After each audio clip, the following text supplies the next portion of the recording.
I'm Glenn Johnson. I've been refereeing in the Canadian Football League for 22 years now. I've worked a couple of different positions. I was a field judge for the first 7 or 8 years, and I've been head referee since then.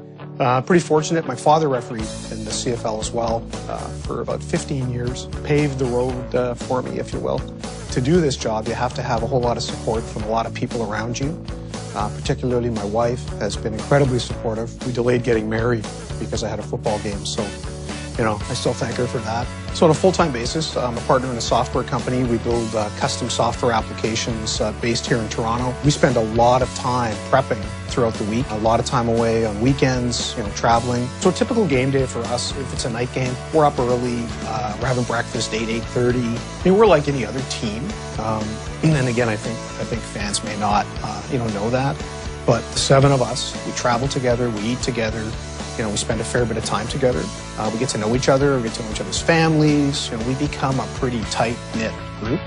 We have Ron Barse, who's our head linesman out of Regina. Ben Major is the umpire on our crew. Ben's out of Montreal. Justin McInnes, our line judge out of Edmonton. Out of Vancouver, Dave Hawkshaw is our side judge. Jocelyn Paul is our back judge out of Quebec City. Down the middle in the back, very long-time friend of mine. Trust him immensely. Daryl Barron out of Edmonton. We then roll into a team meeting around 9:30 where we go through previous week's games, mechanics. The league office prepares a film every week for us. It's about a half an hour, 40 minutes long. All right, guys, welcome to week 8. We'll start the meeting as we always do, watching the video. See what the evaluators have for us to focus on. Good morning, gentlemen. This will your pre-game preparatory video. The line of scrimmage official, who is primary on the play, appears to be ruling a completed pass, and the downfield official is coming in and signals that the ball is incomplete. Unfortunately, the line of scrimmage official who gave up on his call was correct. The real message here is, let's make sure we get together and chat before we signal. Yeah, I should have had more talks with Adelmo in regards to that play. Just a learning experience, Yeah, So, and we have these sideline communications, and I saw it in a game earlier in Montreal as well too. And it's just other guys move come in. infield. Let's move it infield. So now you're going to pick it up, I have the ball carrier. and now If you've That's got to my have call. that. That's your call alone, I think. I'm not trying to make excuses because ultimately, we didn't get this. But You've got to stick to our mechanics. so how do we get this then as a crew? How do we get this? Line of scrimmage guys got to yeah, do I'm thinking His the line of guy- scrimmage- It's got to be like This guy's These free. guys free. He's coming That's what I'm back. He's got to thinking come too. back to that. In this situation here, I don't think I'll ever be in a situation where I'll see the whole thing from beginning to end. Because if I do, it means I'm not looking at what I should be looking. your right? primary line play. Exactly. Yeah. But your gut tells you that something's wrong here. The running back's on the ground, the quarterback's sort of looking that way, and then you add up all the elements of the puzzle and you're saying, holy moly, this looks bad, right? That's why we abolished the death penalty, Ben. You can't kill an innocent man. And that's fundamentally the principle we've got to stick to. If you don't know the whole thing, you can't use your gut. Then we spend about an hour going through the teams and the players, we get to know them over time and just ensure that we're ready for the kind of play that we think will come today. Getzlaff has been there before. Dressler's obviously their guy, right? That Ephraim Hill had a big game last week. Yeah. Number 80, so I'd like to see him. I don't think there's any change from Well, Boyd's back. And again, just reminded us, both these teams have turned over the ball a fair bit. So we've got to be really diligent about letting it play out, taking our time, and making sure that we've got the right ruling. Okay, anything else for today? Let's run our usual. Yeah, do our usual good job, guys.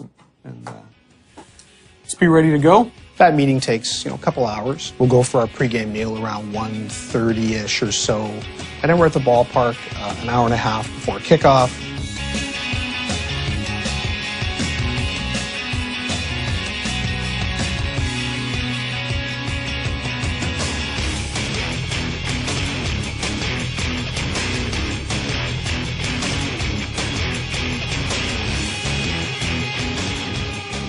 the stadium. We start our pregame prep down there. We prepare all the footballs.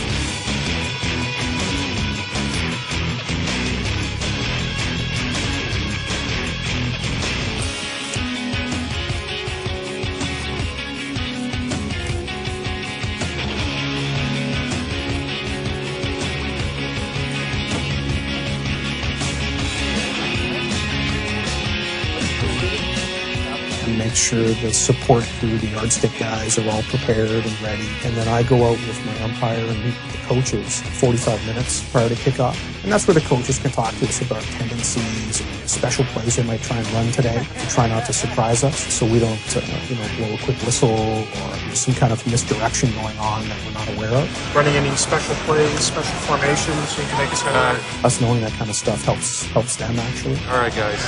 All right. Thanks. Have a good And then after that, we just go back and have a little, 5-10 minute crew meeting.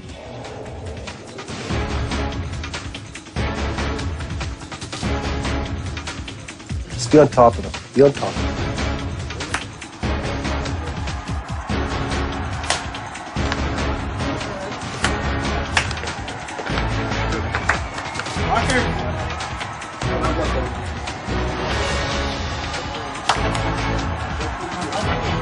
Let's go to work, man.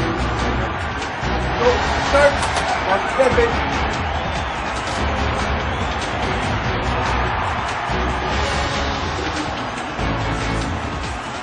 Let's go, boys. Come on, let's be great today. Let's go. Step up, man. Be sharp, man. All right, here we go. 1, 2, 3. All right, there. Let's go.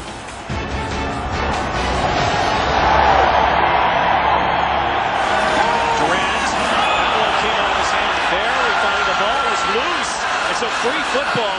It is Argo football. I don't have it going forward. Did it go forward? Fumble. I had it as a fumble. Did it go forward? Yeah, Okay. yeah, forward. Yeah. The ball came forward. Yeah, I didn't have it. I didn't know how it goes, so I had to go. Yeah. Yeah, post-game, there's a meeting. There's a game day observer from the CFL that's there watching us. We'll sit down with him for about half an hour and go through the list of plays. He may have questions about, why did you call this? Or, did you guys see this and decide not to call it? Durant goes back. Oh, that one? Oh, yeah. No, I saw the ball coming, flipping out forward to me. They can challenge if they want. Toronto ball. Our referee tonight is Glenn Johnson, and it will be Toronto football. Through the lateral and therefore a fumble.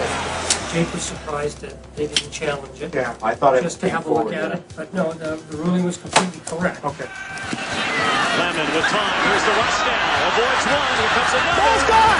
Good job. Throws it up in the end zone. Jump ball. And there's a penalty flag on the field. Pass interference. Saskatchewan 27 in the end zone. It was contact. They were both kind of hand fighting, trying to keep one another away or whatever, and then basically the guy just latched onto his arm when interfering. Okay, in the end zone? In the end zone. Okay, so we're going to the 1. Pass interference. Saskatchewan, number 27. In goal. First down on the 1-yard line. Yeah. 2 guys are playing for the ball. He calls PI on us. That's ridiculous. Okay, I'm not reward him for bull play. I want you to look at it on TV, because TV has an ISO on it. I didn't see the arm clamped down. If that's what you called, that's what you saw, that's fine. But just have a look at it. Hand-to-hand battle, but the right hand of Nick Graham was latched onto the arm of Brandon Rudeau. Our guys got just as much right to get the ball as their guy did. Yep. That's ridiculous. Okay, I'll talk to him. He was just frustrated. He wasn't abusive. Okay. He was just angry about something. Guy vented, then he was fine, and I moved on. Durant, here's the rush. Ronald Flemings comes, but from Hill, did he make the catch? What do we got? The cat. Why is he on the Jim Barker just threw a yellow challenge flag. Yes, sir. Okay. Hello. I can hear you, Jake. Oh, okay. It was the same thing, though. Okay. All right, so we're good. It's third down. Okay, thanks. That's good. After review, the ruling on the field stands. It was a catch. It's third down. Catch, so we're on a go. Yeah. We're over there. Yeah. It's third and short. Okay, beautiful. Here we go. 100-yard line for Durant. In trouble. And it's tossed away. Penalty flag thrown at the 25. It's behind the line of scrimmage, though. He's in my press. Doesn't matter. You're trying to get rid of that thing. Okay? The intentional grounding on Durant. Nice and clean and neat. We're going to go second down right here. Now look at Ronnie. Looked up. You need that. Ronnie gave you that and you threw your flag. Intentional grounding. Saskatchewan, number 4. Ball did not cross the line of scrimmage. Second down. Our evaluation process is very intense. I think the average fan would be very shocked at how much scrutiny we're under. What other job, everything you do, every time you're out there gets evaluated. Not a lot of jobs like that. It's funny, as an official, people always say to me, why do you do this? You go out there and you get yelled at and screamed at. And, every Friday night, 500,000 people hate you.